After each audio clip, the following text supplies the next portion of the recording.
Bienvenue à cette nouvelle présentation de notre application Scolaris Pro 2023, l'application de gestion financière des institutions d'enseignement. Nous allons commencer par lancer le logiciel. Là, on entre en tant qu'administrateur. Et vous voyez bien l'application Scolaris Pro 2023, année scolaire 2021-2022, session ouverte par l'administrateur. La licence est activée. Grâce à la fenêtre d'inscription d'un nouveau. Le matricule, si c'est une école qui vient de prendre Scolaris, qui avait des matricules, les élèves avaient des matricules l'année précédente, on peut cocher manuel et entrer leur matricule manuellement. On sélectionne sa classe, son statut. Tous les éléments qui sont en haut sont obligatoires. Titre nouveau, redoublant, nom et prénom, date de naissance, lieu de naissance, sexe. Nom du père on saisit, nom de la mère on saisit. Alors à tuteur, si c'est le père, on se place à tuteur, on clique sur père, il va remplir automatiquement. On clique sur mère, il va remplir automatiquement. Le domicile correspond au point de transport de l'apprenant si il est transporté, s'il a payé le transport et qu'il sera transporté. On met une adresse email, un téléphone. Automatiquement, en choisissant la classe, le logiciel par lecture dans la classe, c'est que le taux d'inscription, c'est tel montant. Alors, il faudrait qu'on vous explique que pour une année scolaire donnée, l'élève n'est pris en compte quand il a payé au minimum les frais d'inscription. On ne peut pas payer la pension si les frais d'inscription n'ont pas été payés. À transport, on dit si oui ou non l'élève est transporté.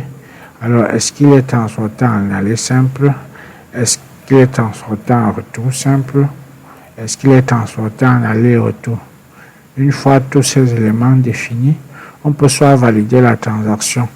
Si jamais l'élève ne veut payer que l'inscription, ou on peut l'inscrire en payant d'autres frais. À ce moment, deux reçus seront générés, un reçu de paiement des frais d'inscription et un reçu de la pension ou de l'élément, d'autres éléments qui n'est pas inscription qui a été payé par l'élève. Pour inscrire un ancien, on vient plutôt là ancien. À dire un ancien, c'est un élève qui était déjà dans l'établissement. Il n'est pas à sa première année. Et dans ce cas, on choisit sa classe. En choisissant sa classe ou bien en commençant uniquement à saisir son nom, il commence déjà à apparaître sur une liste qui se défile. On choisit son nom. Une fois que tous ces éléments sont faits, on peut cliquer sur valider la transaction. Alors, une fois que l'élève a été inscrit, il peut vouloir payer ses frais de scolarité. Donc, c'est-à-dire à une étape supérieure après l'inscription, il revient, il veut payer des frais de scolarité. Alors, voilà la fenêtre qui s'affiche dans la CP. Voici son matricule, ainsi de suite. Et il a payé. Il a tout payé sauf la RAM, il n'a pas payé la RAM et il n'a pas payé le carnet de liaison. Alors supposons qu'on mette qu'il paye le carnet de liaison et qu'il paye la RAM. On valide la transaction. Le total c'est 4500. Si on dit oui. OK. Là, si on revient à validation, on a le nom de l'élève avec le montant 4500, ainsi de suite. La transaction est validée. Et là, on peut avoir droit à un reçu. Si nous voulons imprimer ce reçu, il nous fait d'abord un aperçu. Alors, voici à quoi ressemble un reçu de scolarité. Le voici. Il a payé 4500. En scolarité, il devait 150 000, il a déjà payé 150 000, il ne doit rien du tout. En frais extra, il devait 4500. Montant qu'il a payé aujourd'hui, 4500, le cumul c'est 4500. Ses soldes sont à zéro. Il ne doit plus rien à l'établissement. Si nous revenons, par exemple, on peut aussi imprimer un reçu. Ce bouton réglage permet de régler les délais de règlement de pension. Si nous venons dans des états financiers, on peut avoir un état prévisionnel. Là, ça dit combien on a déjà perçu dans chaque classe et dans chaque type d'encaissement. Et ça nous dit, le budget provisionnel aussi nous dit combien d'ici la fin d'année on aura perçu. Vous voyez qu'il y a encore un gap. On peut extraire le tableau 1 ou bien le tableau 2 sur Excel. Également, on peut avoir un état par classe, ainsi de suite par classe. Si on revient ici à transport, c'est pour régler les transports, créer les chauffeurs, les cars, les points de transport, créer les navettes, c'est-à-dire cette navette-là va d'un point à tel point, ainsi de suite. Et par la suite, on peut dispatcher les élèves qui ont payé les transports dans les navettes. Et on peut avoir la liste des élèves transportés. Et on peut avoir l'état des transportés par classe. Le stock également, on peut créer des éléments de stock, c'est-à-dire on ajoute des éléments de stock. On peut avoir des journaux, les journées d'entrée en stock, les journées de sortie en stock, les journaux de vente de stock, parce que il y a deux types de stock. Un stock qui est interne pour la consommation de l'établissement et un stock qui est vendu aux élèves comme les écussons, les tenues et ainsi de suite. On peut avoir l'état de stock actuel de chaque élément qu'il y a en stock. C'est-à-dire, voilà les éléments qu'il y a en stock présentement avec le nombre et puis les prix. On peut imprimer ou envoyer sur Excel. On peut avoir l'état des sorties en interne, c'est-à-dire consommation interne.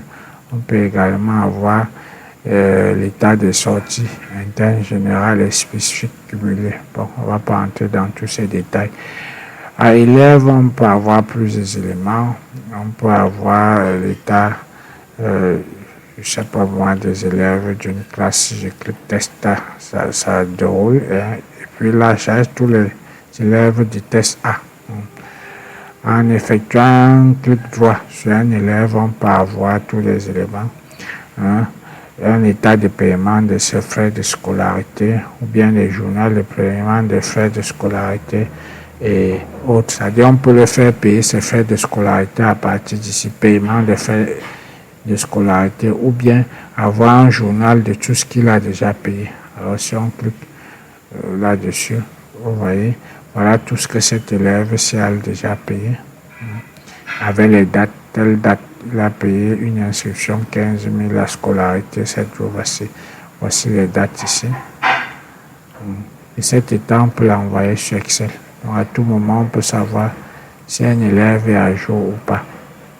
On peut avoir toutes sortes de graphes. On peut transférer un élève d'une classe à une autre. On peut supprimer un élève s'il est exclu.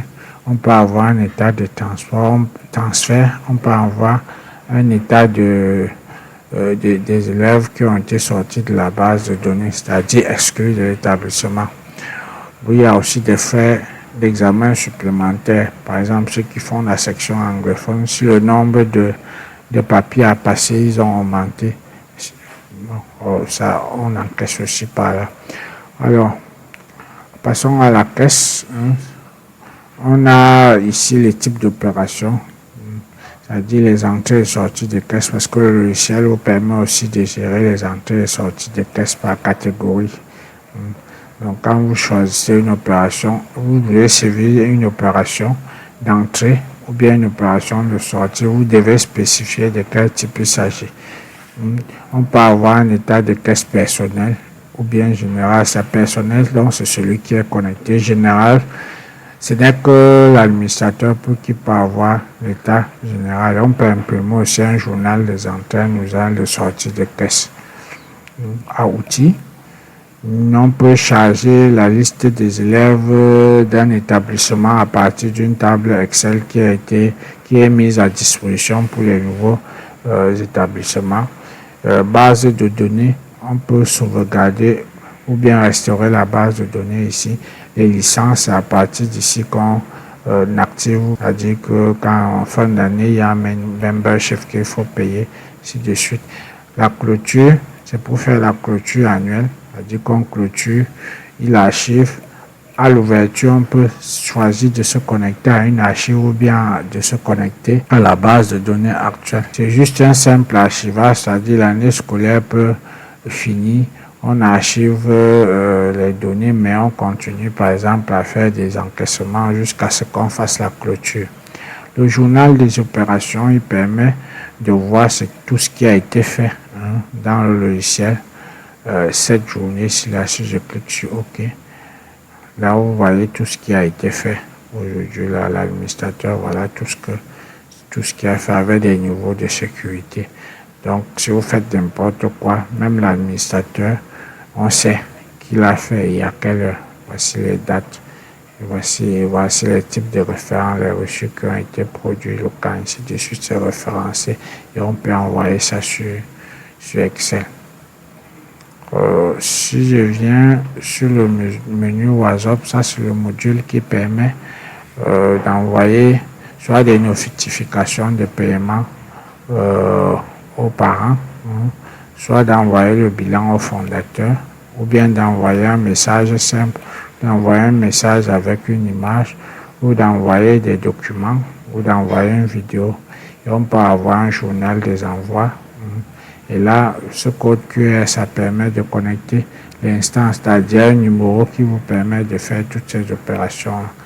Regardez à quoi ressemble un message de relance. Voici un simple message: chers parents de Bouddha, une en classe de ainsi de suite, veuillez payer le solde de scolarité 75 000 avant le 5/7/2023.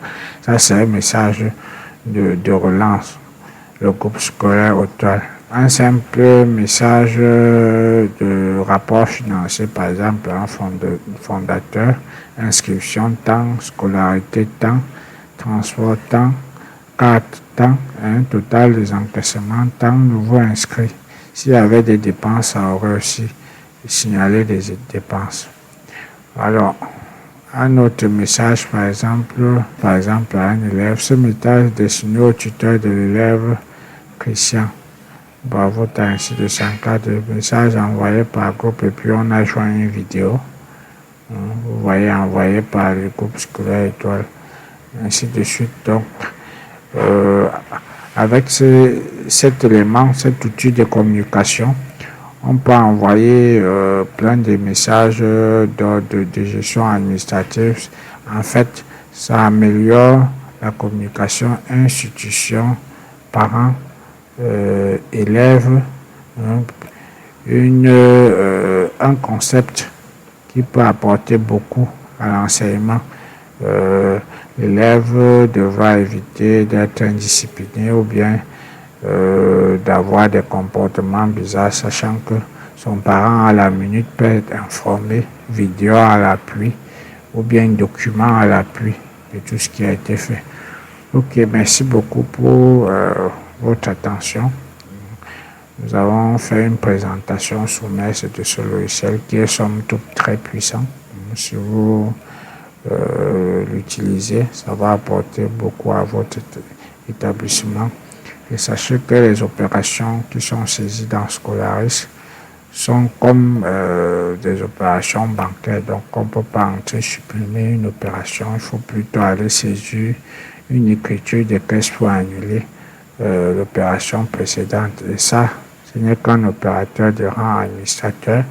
Et quand on saisit des opérations, il y a la possibilité de joindre une pièce de caisse sous forme d'image JPJ pour permettre au contrôleur d'avoir un aperçu de la pièce justificative avant de demander la pièce physique. Ok, merci et espérons que vous allez prendre ce logiciel pour qu'il vous aide dans la gestion quotidienne des opérations financières de votre institution scolaire.